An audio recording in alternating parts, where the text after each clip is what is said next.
Now, from Wish TV, your local news source, this is All Indiana Politics.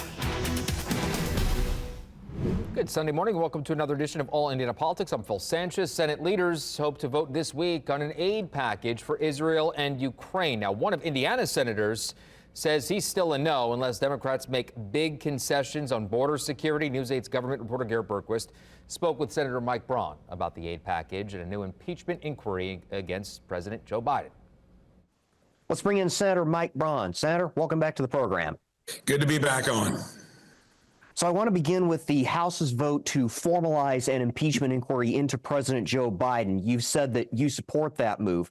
Why do this when all the allegations involving criminal misconduct are against his son, not the president himself?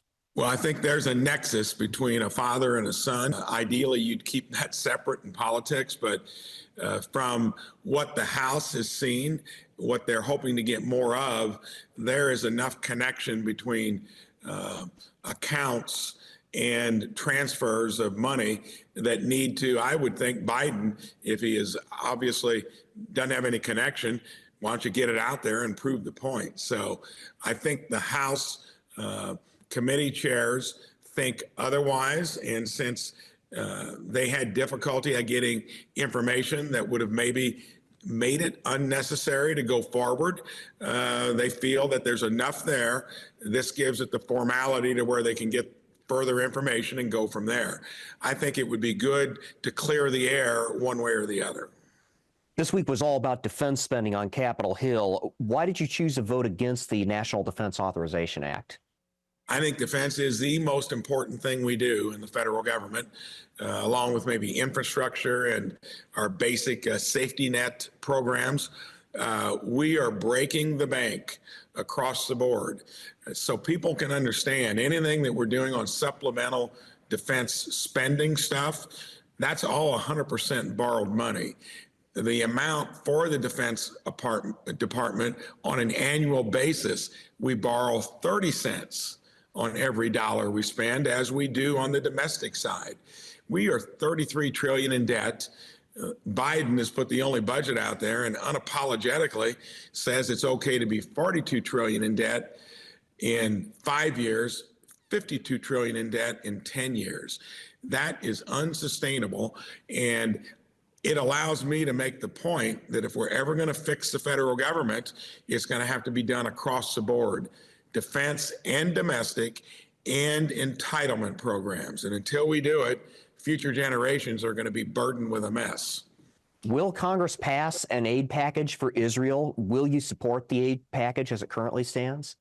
We should have passed that several weeks ago when the House sent it over, and for the first time in 5 years, it wasn't borrowing every penny of it.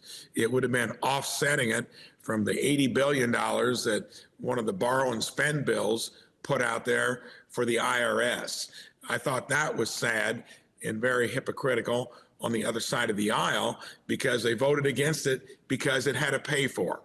And that could have been done a month ago. Is the aid package enough for what Israel needs? I think that every time someone wants more, we got to be careful. We got to fit it into the entirety of our own capability. I think when it comes to Israel, they've been they're a democracy. They've been our ally in the Mideast. Under the Trump administration, other Arab countries were even coming along to get along with Israel. This was orchestrated by Iran through Hamas. It set that back big time. And what happened on October 7th is going to have to be remediated. And that looks like it's going to be costly and drawn out. And I think we got to be very careful that we're not inflicting humanitarian issues and problems, loss of life, in the pursuit of it. It's a quagmire currently. We got to be involved with it. We need to measure every cent carefully, and I think the package that was proposed by the House, we should have passed it, and it would have been paid for to boot. Will you vote for the aid package as it currently stands? There won't be any Republican senator voting for any additional aid, Israel, Taiwan, or Ukraine until a real substantive border plan is put out there. And we're working on it now. That is solely in the lap of Senate Democrats. Even Biden, the White House, has come forward saying that something needs to be done. And sadly, that's because he's hemorrhaging politically on all the consequences of an open border. Why tie the needs of our allies, especially Israel, to the border? Because they're all security issues. And if sadly you can't get someone to address what is the biggest priority of all the considerations independently, you've got to sometimes use it to where you get that done first, or you're not going to get to the others. I still think once you reach an agreement on the border, that all of these bills should be voted upon independently, not thrown into a package of four. Ukrainian President Volodymyr Zelensky was on the Hill earlier in the week. Did you meet with him, and do you plan to support aid to Ukraine?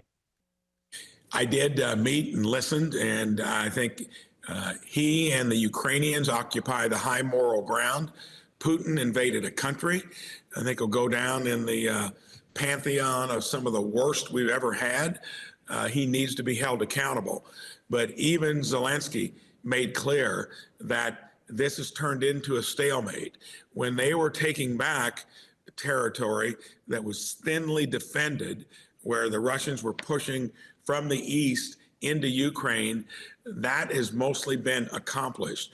The big issue is it looks like you could spend a lot of money and not have any movement from where the line is currently. So I think the big focus needs to be on how you negotiate a settlement there rather than pouring hundreds of billions of dollars over the next few years into something that looks like it doesn't have a real way to change the dynamic.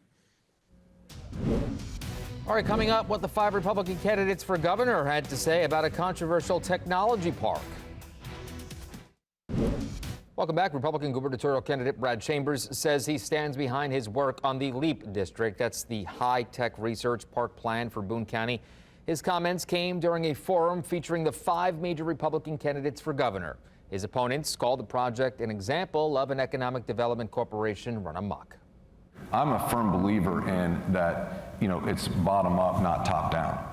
So I do not believe, for example, I used to run the IDC, that the IDC should be conducting itself, and I'm going to be very clear on this, it should not be conducting itself as a developer.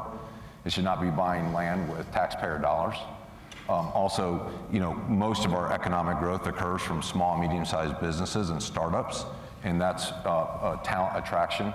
If someone like Chuck Surak doesn't move from Ohio back to Fort Wayne, we don't have Sweetwater Sound in Fort Wayne, Indiana.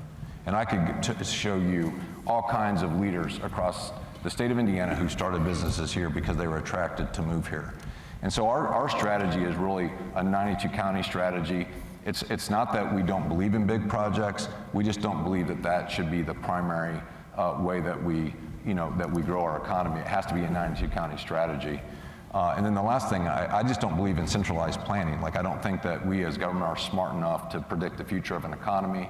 I think you have to build an environment where people can come, live, flourish, and grow their business, and then see what magic happens over the next 5, 10, 15, 20 years. In talking to those officials within the counties affected by LEAP, it's not so much that the discussion is around, is this a bad or good development?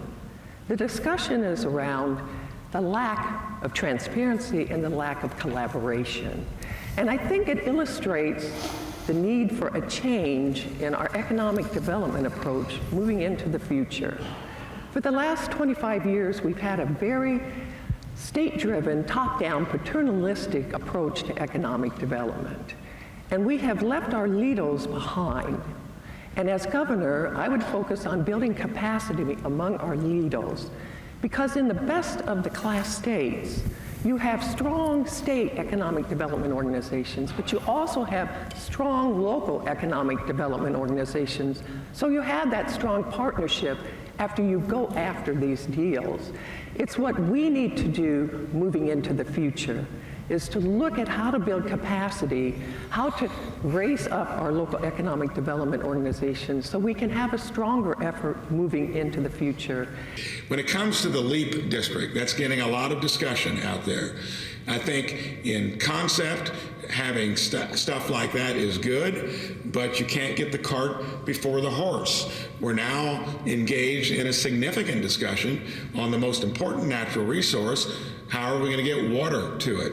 So you got to make sure you do these things with proper planning, make sure you got your ducks in a row, and again, let's make sure that prosperity is spread around the state. The LEAP project is certainly the best example of what's wrong with government. The Indiana Economic Development Corporation has operated as a shadow government, and the lack of transparency has created this situation. It looks like a good project from a perspective on paper, but when you go into those communities, into those counties that are affected by it, you get a different story. It has been a top-down approach. It has been a we know better than you attitude. And that's what we see from the federal government, and we don't like it at the federal level, we shouldn't like it from the state level as well. If you have to pipe in 53 miles of water from 53 miles away, perhaps you should rethink the feasibility of the project.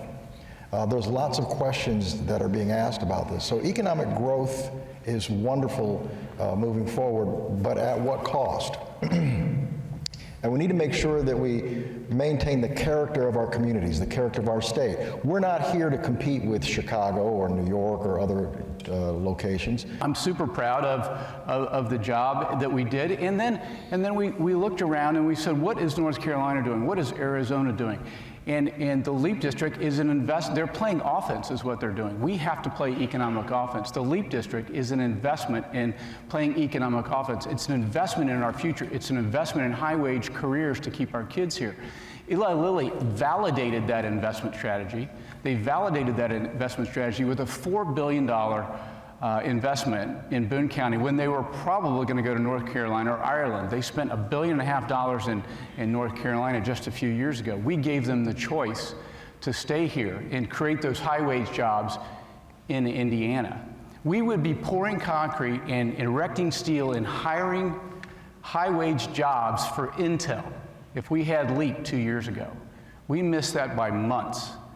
They wanted to be here. They wanted to be by Purdue University, one of the best schools in the country for microelectronics.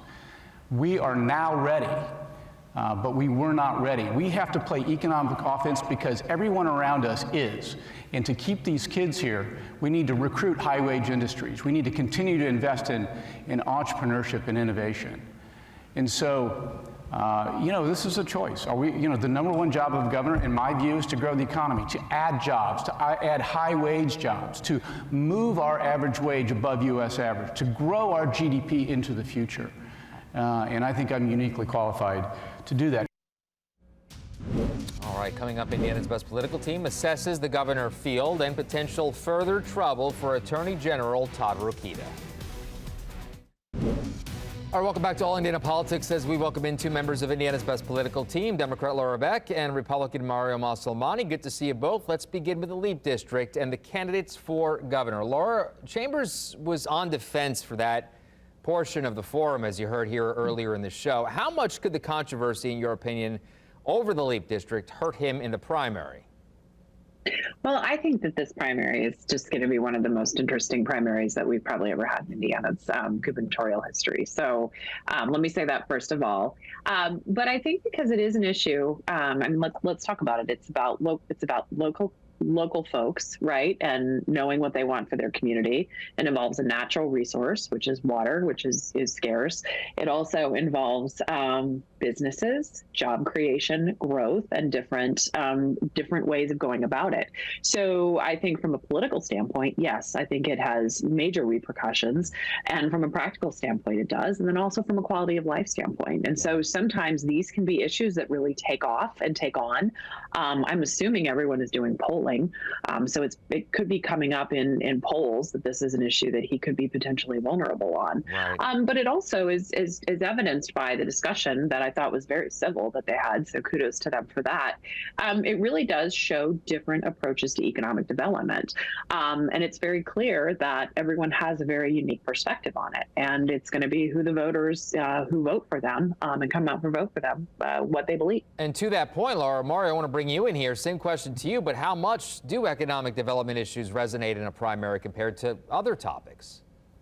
I think it's a huge indicator of what some of these people are running on, correct? Because we have Brad Chambers, we also have Eric Doden, who ran the IEDC, who are using and talking about their experience in bringing businesses and economic development and growth to the state of Indiana. It's crazy. I agree with Laura on this. I think that, you know, when dealing with this issue, this is potentially a legacy project for Eric Holcomb, our governor. If they're able to fix that water issue and it ends up becoming the type of economic development generator that has been touted, then this could be significant for the state of Indiana and especially that area. And now, you know, learning more about this water issue, this is an issue that's impacting a lot of the state of Indiana. And so I think that getting an understanding of how best to manage some of the water shortages, how best to make sure that we provide the proper water for this LEAP district without hurting other areas like Tippecanoe County, I think is going to be important and is a priority of the governor, because this is something he really wants. This is something that, you know, 10, 20 years down the road, it's something that if it is successful, he can tout as a significant accomplishment under his leadership. Time will tell, and we'll see how it plays out. A new court filing, guys, seeks to unseal the agreement between Attorney General Todd Rokita and the Supreme Court. This follows a statement, as you know, at the beginning of the month where Rokita effectively disputed the court's reprimand of his remarks about Dr. Caitlin Bernard. Mario, we'll stay with you on this one. How serious is this? It's very serious. I think talking to other legal scholars, this is not about if Todd Rokita is going to get suspended, his law license is going to get suspended, but for how long and how that might impact next year. You know, he's the chief legal scholar, legal officer for the state of Indiana as the Attorney General. He has basically flouted the disciplinary commission and the Supreme Court. All of us attorneys, and I'm an attorney, when in law school, we have to take a class called Rules of Professional Responsibility. Additionally, to pass the bar, to get our bar license, we have to take a specific test just on these rules, and we have to pass that. And we have to do a character and fitness test.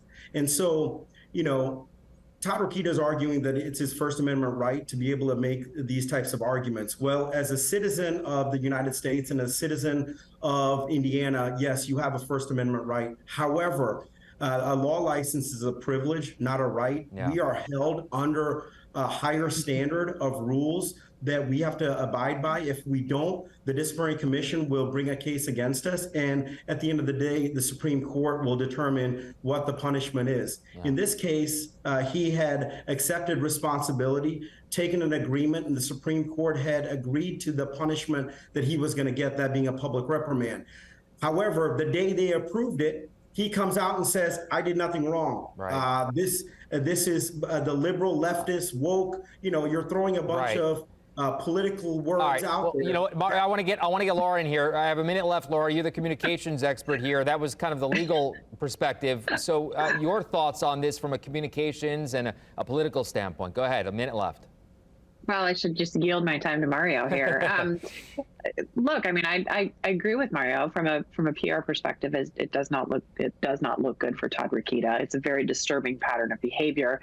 It also doesn't speak well to voters that you're going to say one thing behind closed doors. You're going to say one thing to the media. Right. I will say this: I had the honor and privilege of working with Terry Curry when he was prosecutor of Marion County. And I can think of few others who took their duty as an attorney and as an officer of the law more seriously than he did, and then the people who worked in that office. Yeah, he was...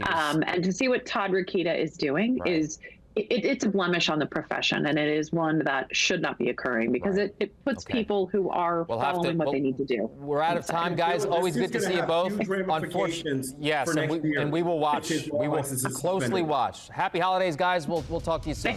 Thank you. Thank you. And thank you for joining us for All Indiana Politics this week. We'll be back here next Sunday morning at 9:30. You can also find our brand new All Indiana Politics podcast. It's part of the All Indiana Podcast Network at wishtv.com. Have a great rest of your weekend.